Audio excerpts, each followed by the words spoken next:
Hey, it's the Chief Bonnie with Board Games and RPGs. We're back to Twilight 2000. We had been spending time with the Spetsnaz.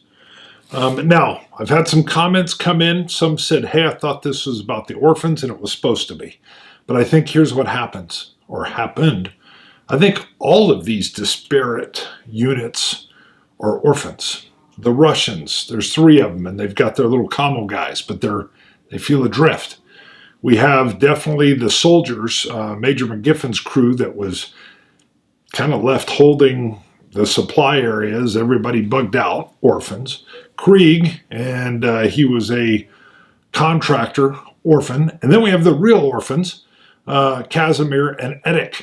So I think this whole thing is Orphans. I thought it was just going to be the 2 young lads, but it isn't. But we're going to have the Spetsnaz come on base. We've got to work out the plan of how this is going to go, although we do know that Vladislav has a connection in, and I'm going to say it right, Turin, which has the Vistula running through it, which will take them to Warsaw, maybe. It's going to be quite the haul. Here's how we're going to do this. For the traveling portion, they're going to start from Gniezno, and I know I may not have this perfectly, but I was looking at maps, and I was looking at Highway 15. It goes to Trzmezno, Strefelno, I'm sure I'm pronouncing that wrong as well, and then it goes to Ginevkovo, and then it goes to Turan. So we've got to get through 3 they're not huge towns, but they're major towns along the way. And I'm going to treat each of those kind of like a scene, unless it goes quickly and we're able to skirt it. So this is going to be that traveling issue over road, and that's quite a ways to go. You know they're going to run into problems. I have my randomized deck we'll be using, which will cover... I've actually got to clean this up. I've still got all the city cards in here. I'll separate those out because we are traveling over road again. We may go off-road. We're going to play that as we kind of come across it, but that's the plan. We've got to get through these Highway 15 movements up into Turan, and then we've got to make contact with this tugboat, gunboat, and figure out how we're going to load to a BTR-80 that the Spetsnaz had, and that Georgian armored car that Krieg has. And I've got a general idea who's going on the run, but I kind of want to work some of this out with them meeting together. So that's where I'm going to open up this scene. Let me get these cards figured out here or cleaned up so we're ready for the road haul, and then we'll come back in. I'll start off getting how Krieg is acting under the 48 laws of power, and then we'll see what happens. All right, I've got the cards situated. A little photo coming up here that shows a nice little like tiny writing that tells you which is urban ops and which is the core set, which is very nice. Also, there have been announcements. I'm using, or once I get to the Vistula, I will be using my 1E, my first edition rules from a module that deals with rivers. But Free League has Dangerous Waters, which is a module that I don't think is going to be ready maybe till, I don't know, July of 2024. Who knows? They haven't given me a date, but they're going to be printing that as well. So I'm a little bit ahead of them, kind of like Season 1. We're already fighting in a city, and then they came out with Urban Ops. But I've got my dice ready. We got percentiles. I almost guarantee we'll be in combat. I am also using the Mythic Emulator and the Fate chart, and I do more Theater of the Mind. I don't really shrink down into what looks like tactical board game movement. Theater of the Mind. First things first, let's find out how is Krieg going to be behaving. So 48 Laws of Power, very Machiavellian book. I'm not really a fan, but some people have been buying it. With 48 Laws of Power, I've been saying, hey Siri, give me a random number between 1 and 48. It's 40. 40 it is. So, Law 40. What is this going to be on this day? There's like a little addendum here that'll break this down succinctly. Despise the free lunch. Okay. What is offered for free is dangerous. It usually involves either a trick or a hidden obligation. What has worth is worth paying for. By paying your own way, you stay clear of gratitude, guilt, and deceit. Well, that all sounds decent. It is also often wise to pay the full price. There is no cutting corners with excellence. Be lavish with your money and keep it circulating, for generosity is a sign and a magnet for power. That's interesting. Okay, so Law 40, let me get a note here. Law 40, and again, despise the free lunch, and then lavish with his money.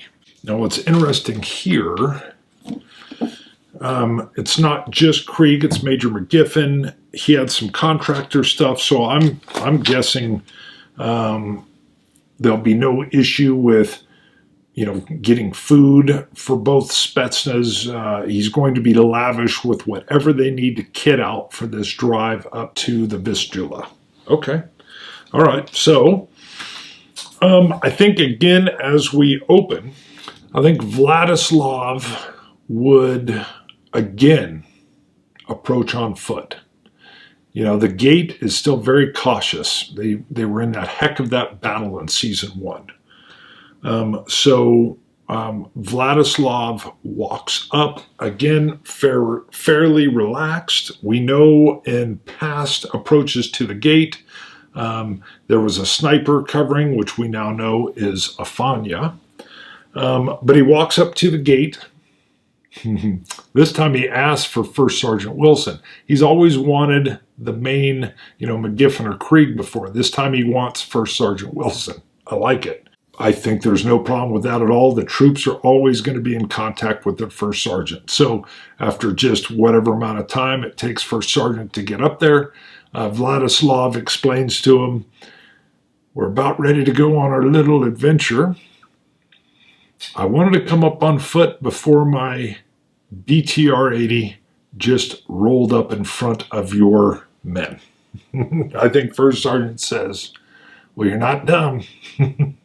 And First Sergeant immediately puts out some commands to everybody in that area. You can hear them being passed down the line because, remember, this is like a 12-foot walled, brick gated area with some sandbags and stuff. So the word's put out that a BTR-80, which is a 8-wheeled vehicle with a 30 millimeter gun on the front, is going to be rolling up shortly.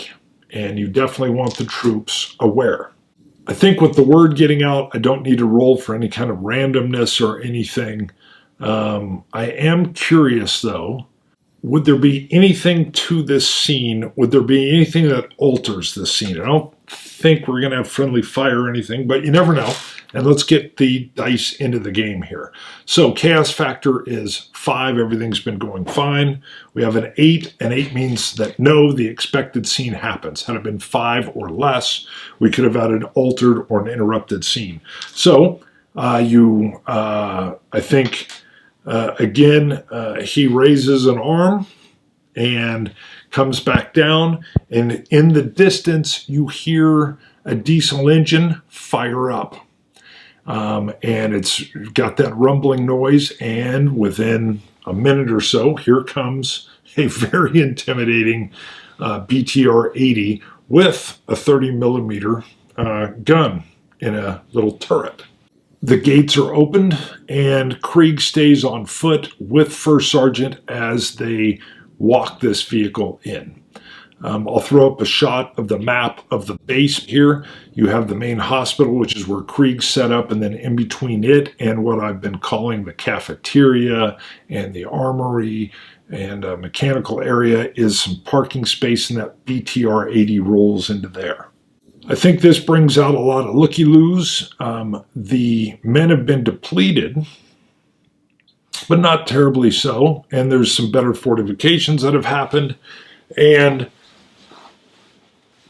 I guess one thing that I'm curious about, Vladislav has never let it be known that he's only got 2 other Spetsnaz with him.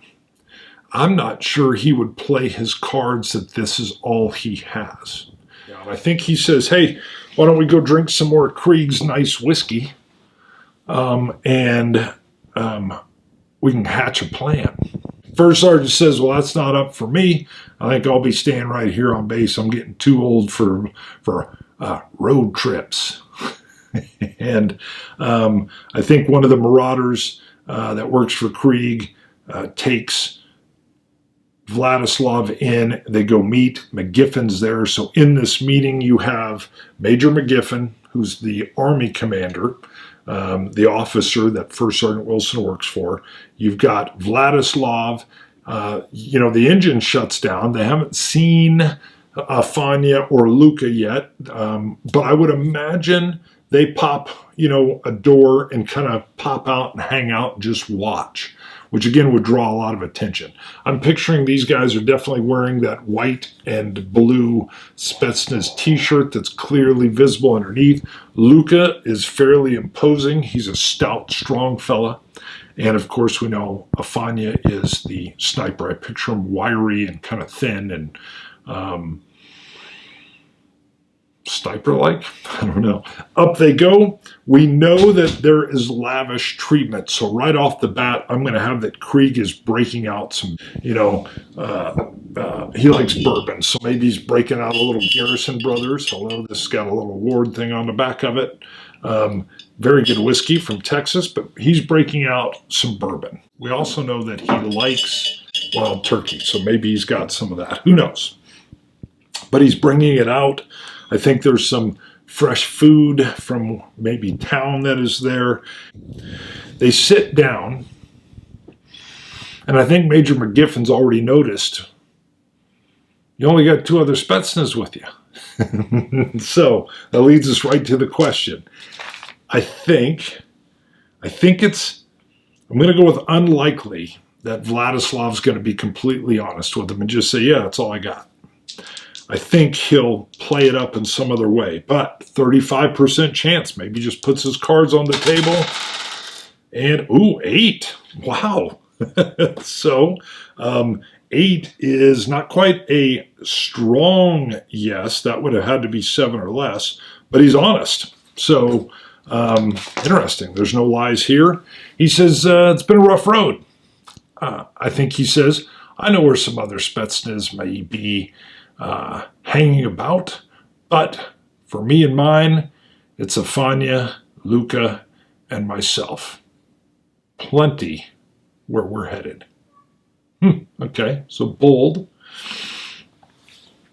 And I think at that point, Vladislav lays out his general plan. He says, I'll have my guys with me and one of my Russian Kamo guys. I'm going to have another Russian Kamo guy with you. You bring whoever you want, but only one vehicle or 2 vehicles, I think, is all they're going to be able to handle. And it should be enough for us to retrieve the gold. I think Krieg says, we will be pretty weighed down with just 2 vehicles. So he's teasing out that there's more gold than these 2 vehicles could even haul, which is pretty impressive. These vehicles should be able to haul a ton of gold, at least, if not a little bit more. So I think right off, Vladislav's like, interesting. And then Vladislav proffers my other 2 Russian Kamo guys were right up front. I was thinking we could borrow one of your vehicles. Krieg's like, we'll figure something out. And he said, I think Vladislav says that young Casimir, Polish, I think he should ride with them. Might get them through a few areas that normally they wouldn't. I don't think Krieg cares at all. And I think it makes sense. Yeah, I don't need to roll for this. Krieg's like, yeah, works for me.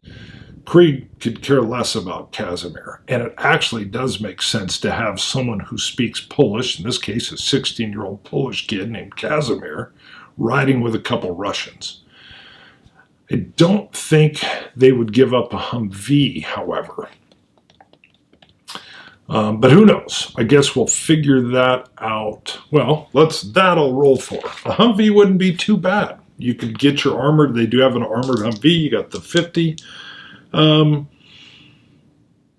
this would be Major McGiffin's deal. I think Krieg, with this lavishness, says, McGiffin, surely you can loan us one of the armored Humvees. And being lavish, I think McGiffin is pretty protective of those. But who knows? 50-50. Ooh, 89. So again, under 50 or under would have been a yes. He's like, no way. I need those on base. We've already demonstrated that the 50s are what helped us hold this base when we got hit. Okay. Krieg, being lavish again, says, I've got a few Toyota Technicals, and we could always go to the market with Zajac and see what's available, and we could maybe purchase. Is Vladislav good with the Technicals? I think he probably would be, and they got him already. I'm going to say it's somewhat likely he's like, yeah, Technicals fine. 18, yeah. So he's like, Toyota's perfect. Four-wheel drive will keep it light. I don't think you need any heavy weapons in it, and it won't look like much of a threat. My plan is they stay about a half mile ahead of us. They'll stay in commo contact. You'll have one of my Russians with you. I'll have one with me. We'll be together. If they get into trouble, we can ride to the rescue. And I think McGiffin is like, that might work. So here's one of the other things going on. The idea that the major of the base is going on this is odd to me. But there's so much riding on this with the gold. I think he would want to go himself. And I was trying to think what would be motivation for Major McGiffin. And it kept coming back that he's got to want to get home. He's got to want to get back to the United States. And if you have this haul of gold, I think you could work your way to a freighter or something, maybe even up on the Vistula. There might be some connections that could maybe allow you to move and get home. Now, Krieg wants to keep this base running, and his motivation is money, money, money, and if I got it, he's the king of Gniezno. And the Spetsnaz, gold is gold. So, all right. I think that's a hammered out plan. Does anybody have any problems with this plan at all? Anything to be added? 50-50, 50 or below? Okay, 41, yes. Okay, so who? Krieg's 1-2, Vladislav's 3-4. 3, Vladislav has some kind of issue. I don't know what this is. We're going to use the action and subject to figure that out. So we have 49 is harm. Okay. So one of his things he wants hammered out. Harm, and 71 is a representative. Okay. I don't know what that is. Let me go one more time on this. 35 is return, and 6, reality. All right, well, what comes to mind with harm, representative, and return, reality is Vladislav brings up again, I've got some hazmat suits, some radiation suits. If I remember right, he got 12. I'll check the notes. But I think he's going to want more than that just based on their numbers, if holes get into them or whatever. But he reminds them, Warsaw is irradiated. Our vehicles will help. And I've got some suits, but you're going to want some more suits, and maybe you want your own type. Mine are Russian. They are tough, and you can wear them. Photo of his suits comes up. But return reality harm representative. I think he also brings up, I think the exit plan, if return is the reality, he wants to work that out. They've worked their path there using the Kamo guys and Casimir as like a scouting unit. And we'll kind of focus on them, I think. That makes sense. Once we get to the Vistula, we'll deal with the riverboat captain or whatever problems and how they're going to move these heavy vehicles. And then we'll be moving into Warsaw. But I think he talks about coming back, and if they will need to stick together, because if the riverboat captain or anyone along the way gets wind of the gold they have, they'll be fighting their way out of a major problem. So I think harm representative, and I think the idea of having a Russian in the U.S. vehicle plays to Vladislav's strength as well. Obviously, he's keeping tabs, having Casimir up with his guys. I think that's good. I think telling the guys, hey, you got to go get some rad suits, I think right away, again, Law 40. Krieg is like, I'll spring for those. And he kind of gets Jan, his Marauder lieutenant, and says, hey, head into Gniezno, hit that open market. And I remember seeing some radiation suits there. Secure up 10. It's good to have extras, I'm sure. That'll be fine, no problem. They're actually in very good communication with Zajac and the rest of Gniezno. I guess let's roll and just see, does Jan have a problem? I think it's probably nearly impossible that he does, but let's check. That would be a 5% chance. And, 18. So no problem, a little tighter than I thought. But I think they have a meal. Krieg breaks out, again, lavishly. There's drink, there's food, and there's planning. So with the BTR-80, you've got the 3 Spetsnaz, so Vladislav, Afanya, the sniper, and Luka, the heavy weapons guy. I have kitted them out with some weapons. We'll get into that. I'm guaranteed they're going to have action. We'll have the Russian Kamo guy. He'll just have an AK-47, some grenades, no special combat there. His main deal is keeping that communication open. In Krieg's Georgian armored vehicle, photo coming up here, I really like the look of it, you're going to have Krieg himself. Remember, Krieg's a terrible shot, but Krieg will be there. Major McGiffin will be there. Pretty heavy, but hey, we're going to make a big load. They're going to bring Sanchez with them. I think several weeks have gone by. Sanchez was wounded. He's healed up enough that Krieg trusts him, wants him to come along. He's one of his better operators, and an unnamed M240 gunner that Major McGiffin wants to bring along that is just a real hard-nosed, tough guy. That puts, and the Russian Kamo guy in their vehicle. That puts 5 people in Krieg's vehicle, and then we're going to have 4 in the BTR-80. They could fit more, but again, they're hopefully hauling out gold. And then we're going to have the Toyota pickup truck with a couple Kamo guys and Casimir. And the whole plan here is not to get into a lot of conflict. They want to probably skirt all the way up to the Vistula if possible, make their connection, come in via the river, which is the easiest route.